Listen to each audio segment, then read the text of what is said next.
आज की जय, सतगुरुदेव भगवान की जय। बोलो राधे राधे, बोलो राधे राधे। आज कार्तिक मास कृष्ण पक्ष चतुर्दशी दिन सोमवार, हस्त नक्षत्र, तुला राशि पर चंद्र संचार, दीपावली महापर्व, श्री महालक्ष्मी पूजन, कमला जयंती और हनुमान जयंती भी है।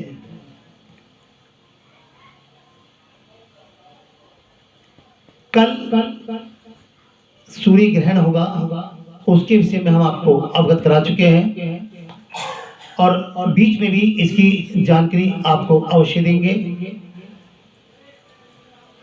बोलिए राधे राधे, बोलो राधे राधे, बोलो राधे राधे, बोलो राधे राधे, बोलो राधे राधे। हरे कृष्णा हरे कृष्णा हरे कृष्णा। कार्तिक मास की अगली कथा लेकर के हम आपके समक्ष आए हैं। आज 15वां दिन, यानी कि 1 महीने का आधा पड़ाव हम पार कर चुके हैं।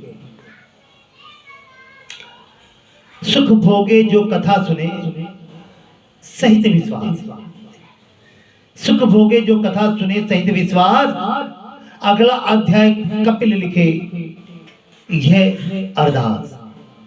बोलो सतगुरुदेव भगवान की जय। श्री नारद जी ने कहा, तब जलंधर को अपनी खोज में आते देखकर इंद्र आदि देवता भय कंपित होकर वहां से भी भाग निकले। वे भागकर बैकुंठ में भगवान विष्णु के पास पहुंचे और फिर सब देवताओं ने अपनी रक्षा के लिए उनकी स्तुति की। देवताओं की उस दीन वाणी को सुनकर करुणा सागर भगवान विष्णु ने उनसे कहा, देवताओं तुम भय को त्याग दो, युद्ध में शीघ्र ही उस जलंधर को देखूंगा। ऐसा कहने के साथ ही भगवान गरुड़ पर जा बैठे। तब देवताओं सहित उन्हें युद्ध क्षेत्र की ओर प्रयाण करते देख लक्ष्मी के नेत्र में जल भराया और उन्होंने कहा, हे नाथ, यदि मैं सर्वदा आपके प्रिय हूं और भक्त हूं तो मेरा भाई आप द्वारा युद्ध में कैसे मारा जाना चाहिए? वो तो मेरा भाई है, तो क्या आप उसे मारेंगे? इस पर भगवान विष्णु ने कहा, यदि तुम्हारी ऐसी ही प्रीति है तो मैं उसे अपने हाथों से नहीं मारूंगा, परंतु युद्ध में तो जाऊंगा ही, क्योंकि देवताओं ने मेरी बड़ी स्तुति की है। ऐसा कहकर शंख चक्र गदा पद्मधारी भगवान विष्णु गरुड़ पर चढ़े हुए शीघ्र ही युद्ध स्थान पर जा पहुंचे, जहां पर जलंधर विद्वान था और विष्णु के तेज से कंपित देवता सिंहनाद करने लगे। फिर तो अरुण के अनुज गरुड़ के पंखों की प्रबल वायु से पीड़ित हो दैत्य उस प्रकार घूमने लगे जैसे आंधी से बादल आकाश में घूमते हैं। तब अपने वीर दैत्य को पीड़ित होते देखकर जलंधर ने क्रुद्ध होकर भगवान विष्णु को कठोर वचन कहकर उन पर पूरी ताकत से आक्रमण कर दिया। कार्तिक कथा सुनो सभी सहज मन लाए, कार्तिक कथा सुनो सभी मन सहज मन लाए, इस अध्याय में प्रभु शरण में जाए। दैत्य के तीक्ष्ण प्रहारों से व्याकुल देवता इधर उधर भागने लगे। तब इंद्र आदि देवताओं को इस प्रकार भयभीत देखकर गरुड़ पर चढ़े भगवान युद्ध में आगे बढ़े। उन्होंने अपना शारंग नामक धनुष उठाकर बड़े जोर से टंकार किया और त्रिलोकी गूंज उठा। पल मात्र में ही भगवान विष्णु ने हजारों दैत्यों को मार गिराया। यह देखकर जलंधर के क्रोध की सीमा ना रही। फिर तो भगवान विष्णु और जलंधर का महान संग्राम हुआ, बाणों से आकाश भर गया। लोग आश्चर्य करने लगे। भगवान विष्णु ने अपने बाणों के वेग से उस दैत्य की ध्वजा, रथ और धनुष बाण काट डाला।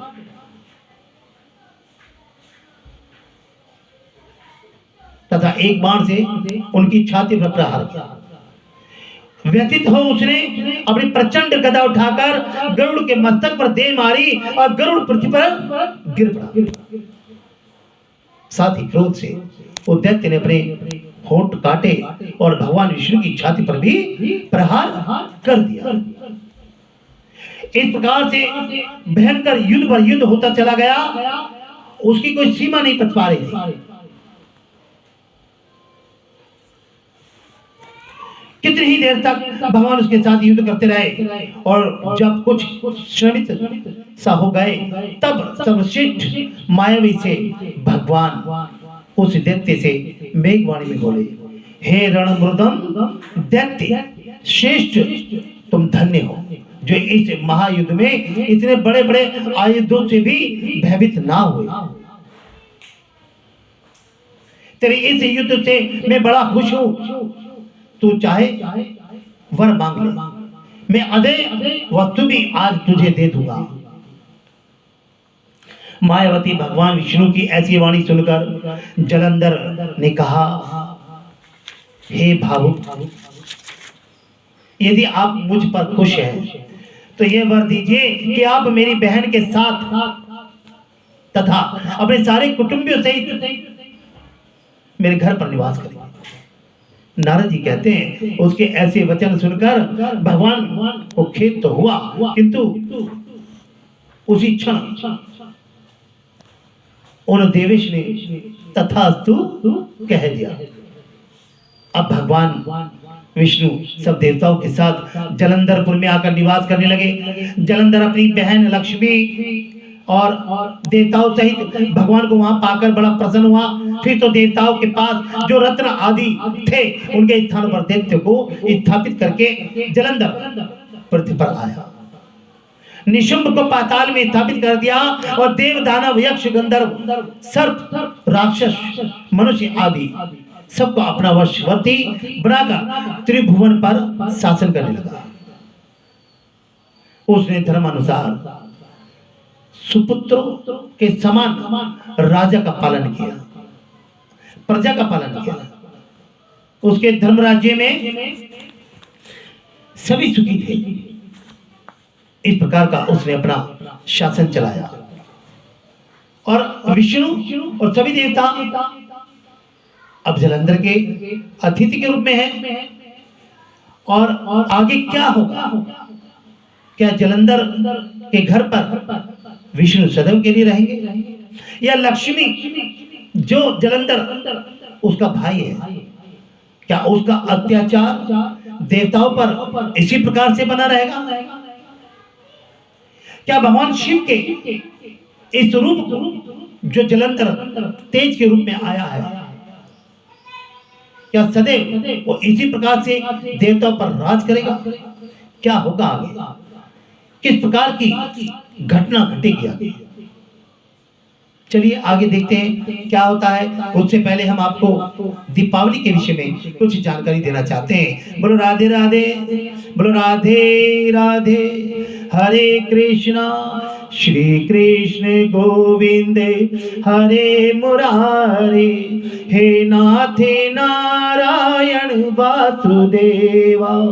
श्री कृष्ण गोविंद हरे मुरारे, हे नाथ नारायण वासुदेवा। बोलो राधे राधे, बोलो जय जय श्री राधे, बोलो राधे राधे।